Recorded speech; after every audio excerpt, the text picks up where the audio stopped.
everyone, this is Ariane Arsenault from La Fée de la Mer, handmade soaps in the beautiful Magdalen Islands, Quebec, Canada.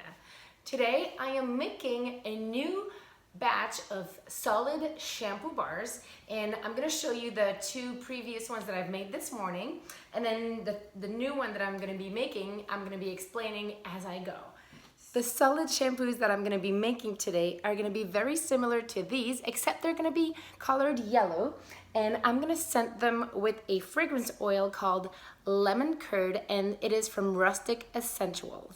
I've discovered this fragrance last year when I was at the Handcrafted Soap and Cosmetics Guild annual conference. I was actually in the vendors area, and Rustic Essentials were there with their stand. They were also one of the major sponsors of the event, and I had the chance to just open all of the jars and sniff a couple, and the people there were really nice and kind to me, and they offered to ship me a few fragrance oils of my choosing. So I chose this one, lemon curd, and it smells so fresh, crisp, and very lemony, but with a little subtle note of something sweet, maybe vanilla. I don't know, it just hits me straight to the heart. This one smells so good. So I've been making bath bombs with this fragrance oil all through the holidays. I was making my little gingerbread man with this scent. And then I also have another fragrance oil from Rustic Essential that I use in my coconut and lime solid shampoo bars. It's called The Lime and the Coconut. It's on my counter right there because it's also in my planning for the next couple days. So make sure to check them out. They have awesome fragrances. All of the ones that I've tried are super fantabulous, and they have worked well in soap, solid shampoos, and bath bombs so far. I've only tested 5 or 6. There are many more, so make sure to read all of the information before you buy a fragrance, but the ones that I'm showing you today work great. So let's hop back behind the table and make some solid shampoo. Many people ask me questions about what I use in my solid shampoo bars. You should note that I do have a full recipe and tutorial over on my Patreon account, and I will leave the link right there for you to see. And on my work table, for the recipe that I'm going to be using today, we have some sodium cocoyl isethionate noodles, which are also called SCI.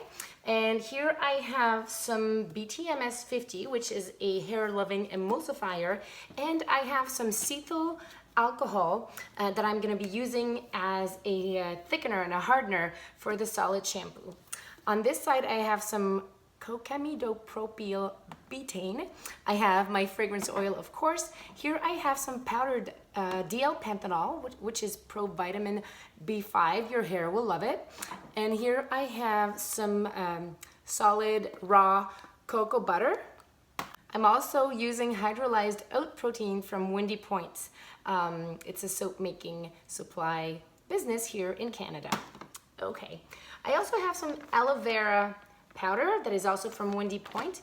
I have some cyclomethicone, which is basically a liquid silicone, and it helps me to unmold my solid shampoos because I will coat my molds with it so that it doesn't stick.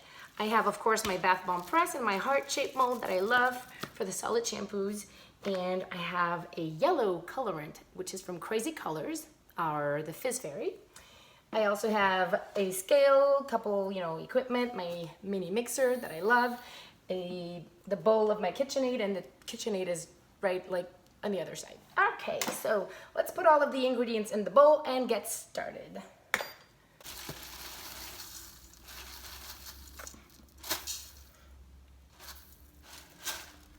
Sodium cocoyl isethionate is a mild surfactant. However, it is very easy to have the particles fly up in the air when you handle it, so it's always important to use a dust mask that will keep your lungs safe. And then while I do all of the dry ingredients, I always wear my mask until everything is wet so that I don't get any surfactants in my lungs. Now I'm adding some aloe vera powder.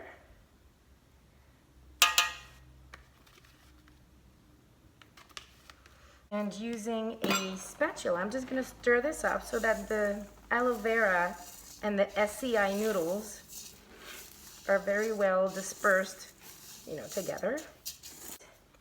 And I'm gonna go ahead and mix my emulsifier and my cetyl alcohol.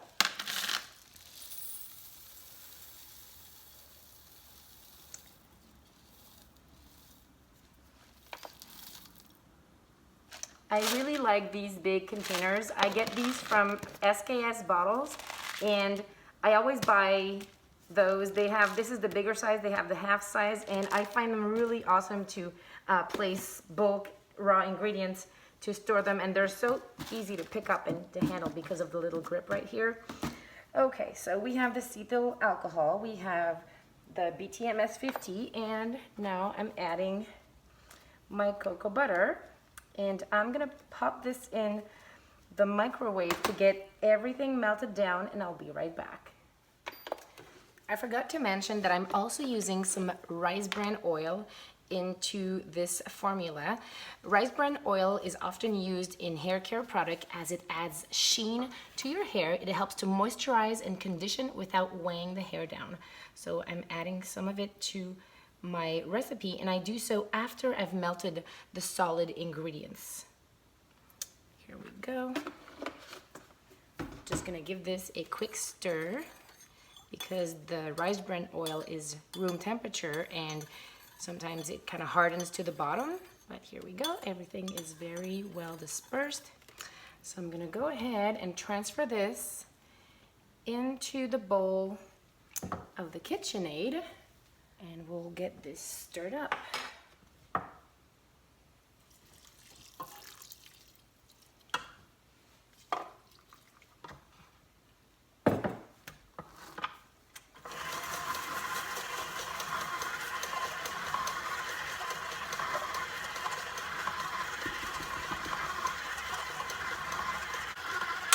Okay, so this looks really lumpy and all, kind of like hot cereal. So I'm using the same cup, and I'm gonna be transferring my cocamidopropyl betaine in here. Here we go. And then is when I'm adding my Fizz Fairy Crazy Color Yellow number 5.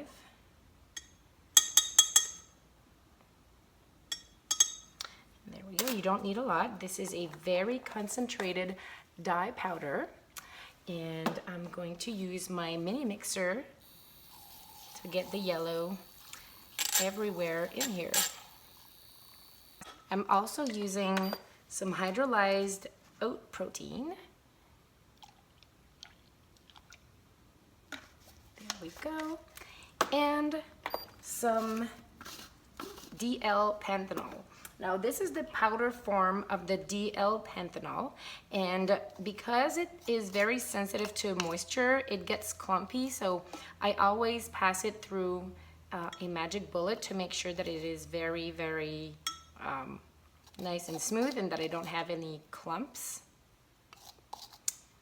And I'm adding this to my wet ingredients, and then I'm gonna mix it so that everything gets dissolved in here. Okay.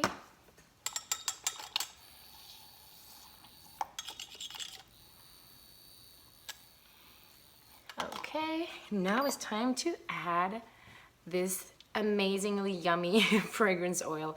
It just smells so good.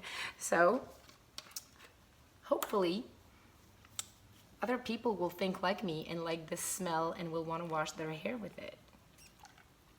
It smells so good. Okay.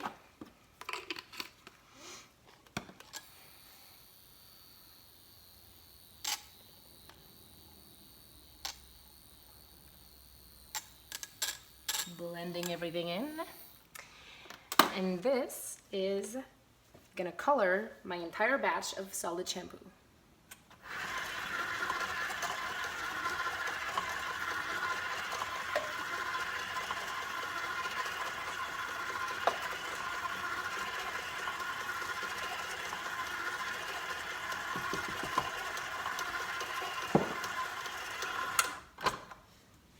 always like to stop at mid stirring and just scrape the sides, turn the bottom up, just to make sure that all the sides are thoroughly mixed with the middle and the bottom. It is very thick and gooey. And start mixing again. By the way, all of my solid shampoos are available on my website, iles-de-la-madeleine.com, and this one will be listed as soon as it is ready, because this is a new one, so it's not listed yet. So I'm just gonna be using, these are medical wipes. I buy them by the case, like I always use them to work.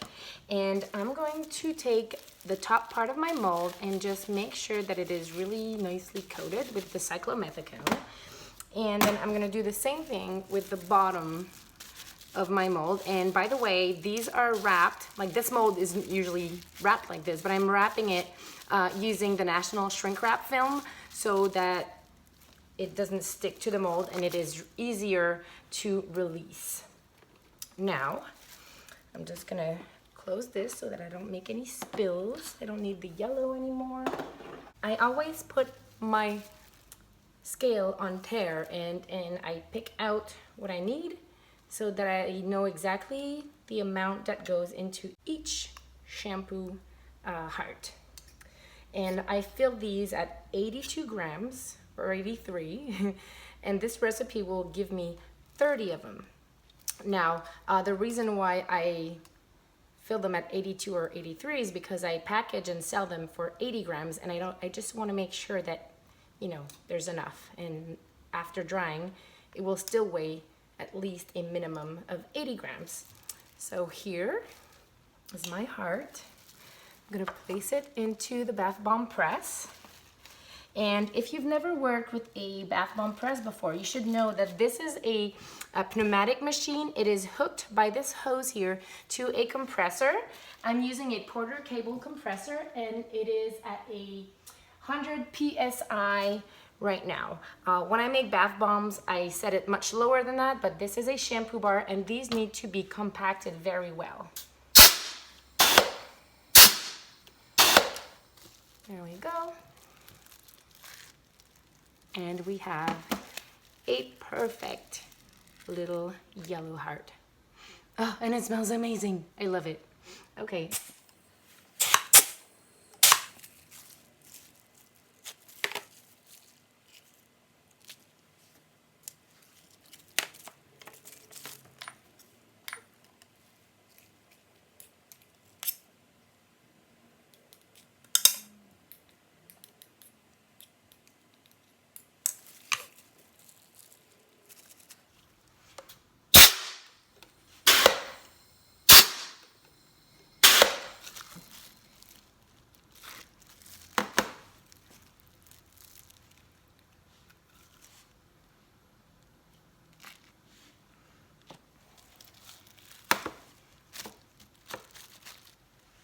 And I am down to the last one.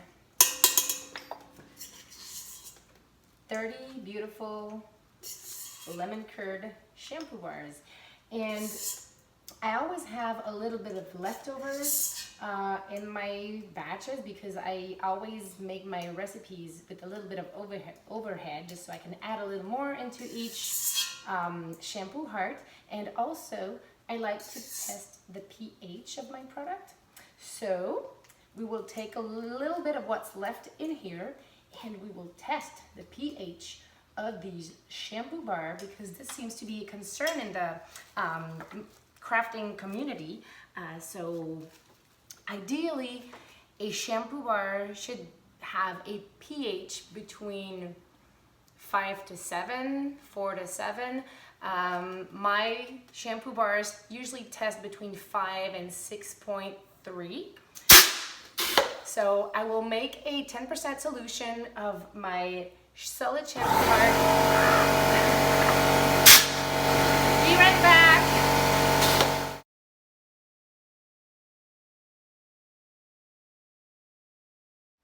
Here are the lemon curd solid shampoo. These are my Sweet Kiss solid shampoo that I made previously, and now, sorry about the noise earlier, I had to stop. Let's make a pH test. So I'm just taking my spoon and I'm gonna be adding 20 grams of my solid shampoo mix.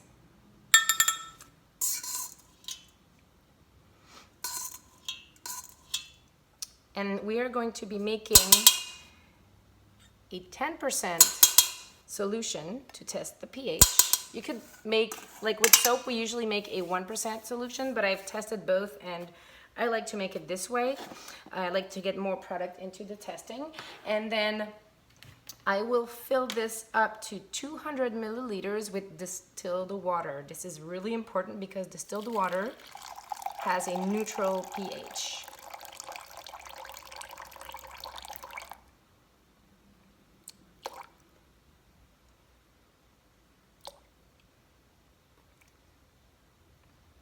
$200 grams.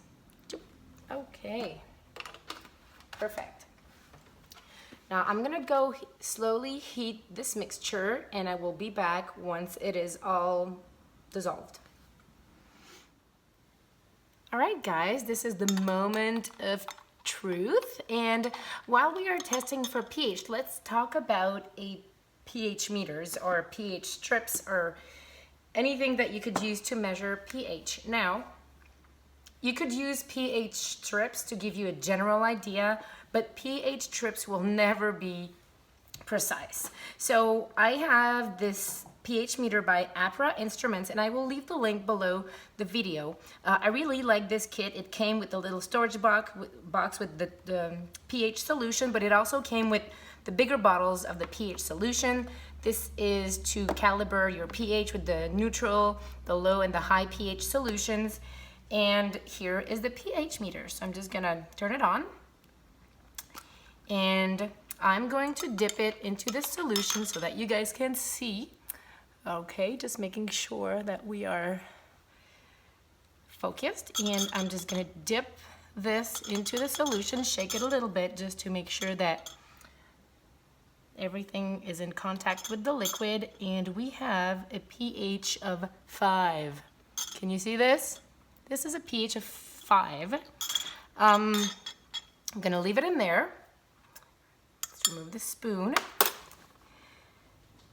It's even 4.9 now. So this is a rather low pH, and this is exactly what we are looking for when we are using solid shampoo on our hair, because our hair has a lower pH, so it likes to have a product with a similar pH to its own. Okay, so I think it's been in there long enough. So we have a 4.9 pH result. This is a clean glass with distilled water, and I'm just gonna wash my pH meter in here. And here I have one of my medical wipes that I'm using to dry it. And I forgot to bring it, but I have my storage solution because these should not be stored dry. So I'm gonna go ahead and fill to this line with my storage solution, and then I'm gonna put it back into its little case. And that's it, guys. The solid shampoo bars are made. These are the 3 batches that I've made today. I will let these harden for 2 to 3 days before packaging them. And then if you've never used a solid shampoo, well, they're really easy to use. Many people look at me with funny eyes when they come in the shop and they're like, how do you use them? Well, I'm not gonna take you guys in the shower with me to show you, but basically you would use them just as you would use a regular soap. You would wet your hair, you would take the shampoo bar, lather it up in your hair until you got enough of fluffy lather in there, then you put it on the side, you keep washing and shaking your hair, and then you just rinse it off. If you have really dry hair like me, you may want to use a conditioner afterwards. If you have oily hair, you may not need a conditioner. That's up to you, but do whatever you like and use your regular routine. These are just as normal as a liquid shampoo, except they do not contain any water. The water from your shower will actually mix and create the lather, and it will lather right on your hair. So they are great to travel with because you have no worries about, you know, carrying liquids. They are really compact, so they store really easily. I like to drain them on a soap dish or in a wire basket in my shower because you would use them right just like a soap, so you don't want to let them sitting in water, otherwise they'll get soft and gooey. If you take good care of your solid shampoo, it can last up to 50 to 60 washes. I've had my first one in the shower from June to December. It lasted forever. So those are really, really nice. They are economical, even though they may seem a little bit expensive at first. On the long term, they will save you money. They're practical, they smell awesome, they have pretty colors. What else could we ask for? Anyways, I really hope you liked this video. If you did, give it a thumbs up. I would like you to subscribe if you've not subscribed to my channel already. I share lots of soap making videos, bath bomb, solid shampoo, other cosmetics, and I'm always happy to share what I learn with you guys. If you would like a recipe, you can join my Patreon campaign. I will leave a link right somewhere above, and you can click it, and for as little as $3 a month, you can get a tutorial each month, including the shampoo bars, but not limited to. I have so many recipes in there, and I hope you join me soon, either here, on Instagram, Facebook, or Patreon. See you guys very soon.